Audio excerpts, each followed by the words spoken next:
Ciao a tutti gli amici di mattoscacco.com. Oggi andiamo ad esaminare e commentare assieme una partita che secondo me ha dell'incredibile, anche se nel suo piccolo diciamo, con due grandi giganti, uno Petrosian e l'altro Spassky. Petrosian era molto famoso per il suo gioco difensivo e poco aggressivo, anche se, come vedremo in questa partita, è molto facile etichettare i giocatori secondo le loro tendenze, ma un gran maestro ovviamente è una personalità completa che, se è il caso di difendere, si difende, se è il caso di attaccare, cercare tatticismi, li trova, come proprio il caso di questa partita. L'apertura ovviamente è un'apertura tranquilla perché Petrosian armava il gioco senza troppe complicazioni. Cavallo F6, G3, G6, fin qui la struttura è totalmente simmetrica. C4, classica della partita inglese, alfiere G7, alfiere G2, arrocco, in questo caso riesce ad arroccare prima il nero poiché non ha giocato simmetricamente, arrocca il bianco e cavallo C6. A questo punto il nero decide di non utilizzare il pedone in C perché inserisce il cavallo in C6, quindi non adotterà questo tipo di struttura, ma probabilmente una struttura tipo questa, o che comunque nel corso della partita potrà evolversi. Cavallo C6. E qui segue giustamente cavallo C3 e dopo D6 e D4 siamo rientrati praticamente in una partita di donna nella variante catalana, quindi questa è una est indiana in realtà, con il fianchetto di re da parte del nero, fianchetto di re anche da parte del bianco e classica struttura pedonale della est indiana. Ok, fin qui tutto tranquillo. A6 e il bianco inizia a prendere spazio con questa spinta in D5. La spinta in D5 costringe il nero a fare questa mossa, cavallo A5, che va a puntare su questo pedone C4 che momentaneamente è indifeso, dato che non c'è l'alfiere in F1 classico nella partita di donna che difende questo pedone. Qui le difese sono varie, ora bisogna stare molto attenti a giocare B3 poiché questo cavallo diventerebbe un pezzo sospeso e preda facile. Dopo per esempio continuazioni come questa abbiamo due pezzi, cavallo e alfiere, che attaccano sul cavallo C3 e la situazione può diventare difficile. Di conseguenza bisogna stare molto attenti a giocare B3. Solitamente il bianco magari sposta prima la torre, insomma cerca di rafforzare e di togliere, di congiurare tutte le minacce prima di fare questa spinta. Infatti Petrosian decide di andare a proteggere questo pedone in C4 con cavallo D2. Questa è un'ottima mossa perché innanzitutto il cavallo qui andava a bloccare l'alfiere in C2. In questo modo togliamo il cavallo che protegge il pedone e allo stesso tempo liberiamo la diagonale all'alfiere. Segue poi C5, una spinta classica di questo tipo di aperture, e donna C2, una delle posizioni più ottimali per quanto riguarda la donna bianca. E5. Qui i piani del nero sono ovvi, ovvero cerchiamo di bloccare il centro. Qui se il bianco fa una di queste prese possono seguire altre continuazioni e il nero può decidere se prendere di pedone, cercando poi di avanzare con i pedoni, prendere d'alfiere andando a mettere più pressione su questo punto, insomma, però poi il nero giocherebbe con questo pedone arretrato e non si sa mai se è una buona cosa o no. Tuttavia il bianco non decide di prendere un passant, ma dopo E5 B3. Ora sì che questa spinta si può fare, poiché il nero si è bloccato da solo questa fortissima diagonale. Forse proprio questo è uno dei motivi del perché il bianco non ha preso col pedone in E6.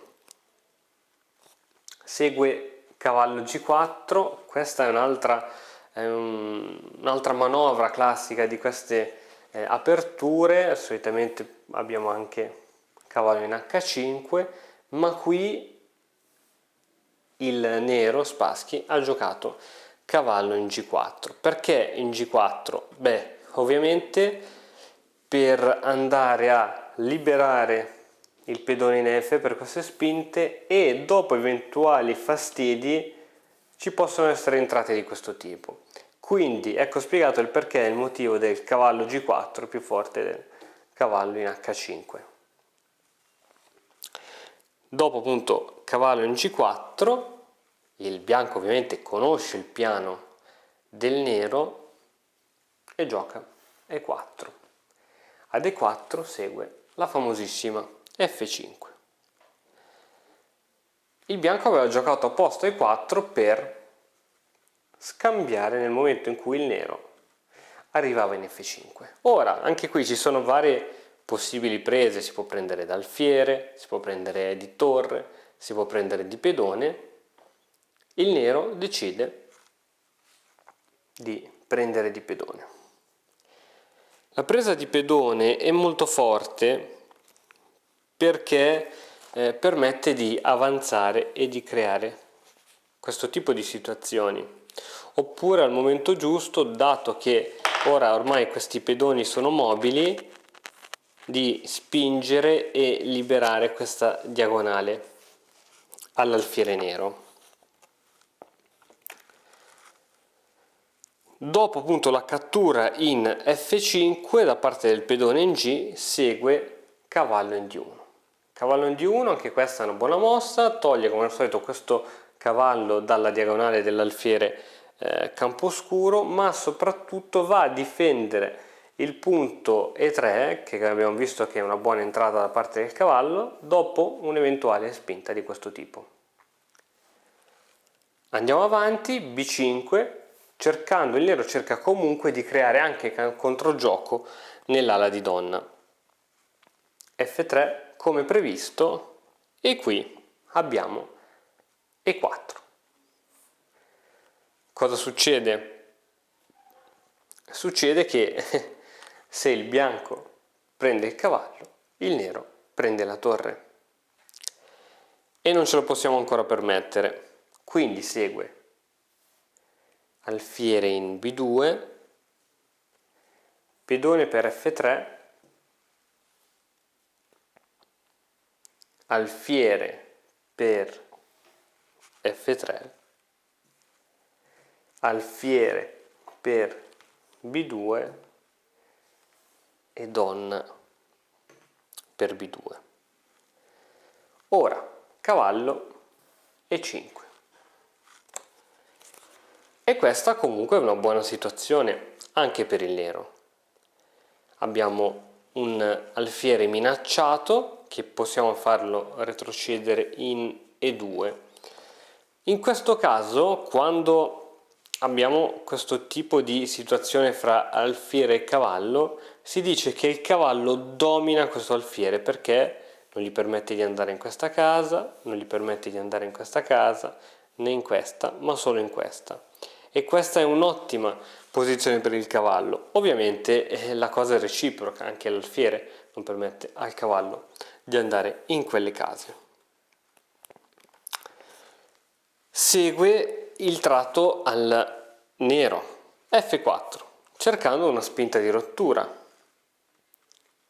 Pedone per F4, qui è stato molto coraggioso e a un certo punto arriva questa bellissima mossa da parte di Spassky.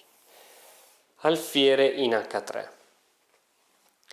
Perché non si poteva ora catturare per esempio il cavallo? Perché dopo la cattura di cavallo segue donna in G5 e praticamente non esistono difese al matto.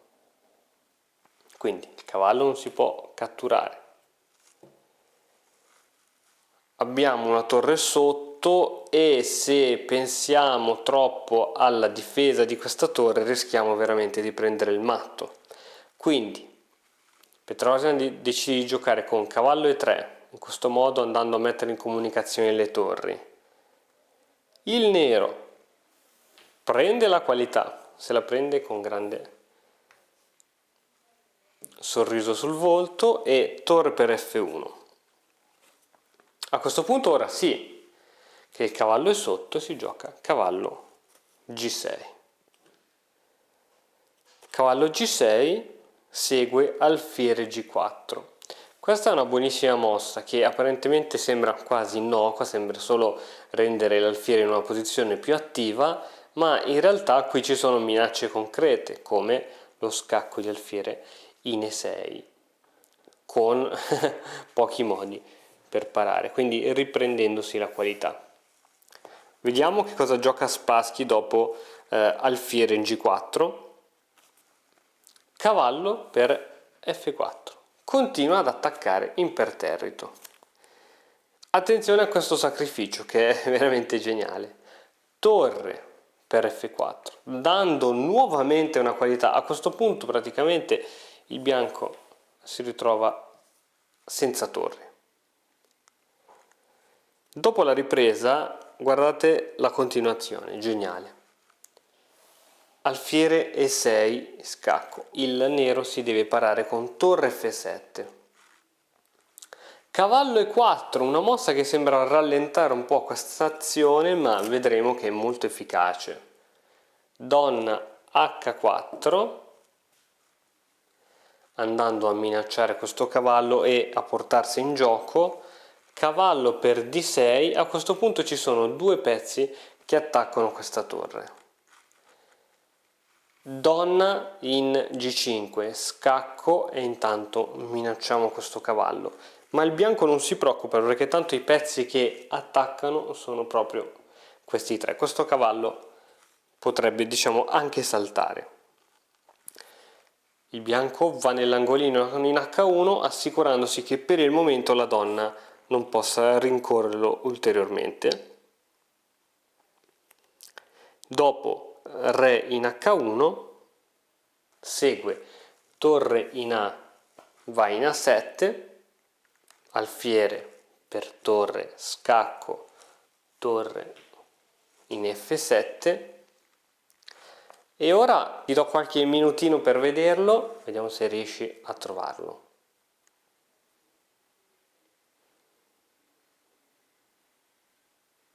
Ci sono quei cavalli che sono fortissimi e possono creare grandi combinazioni. C'è una torre in presa. La mossa è la seguente.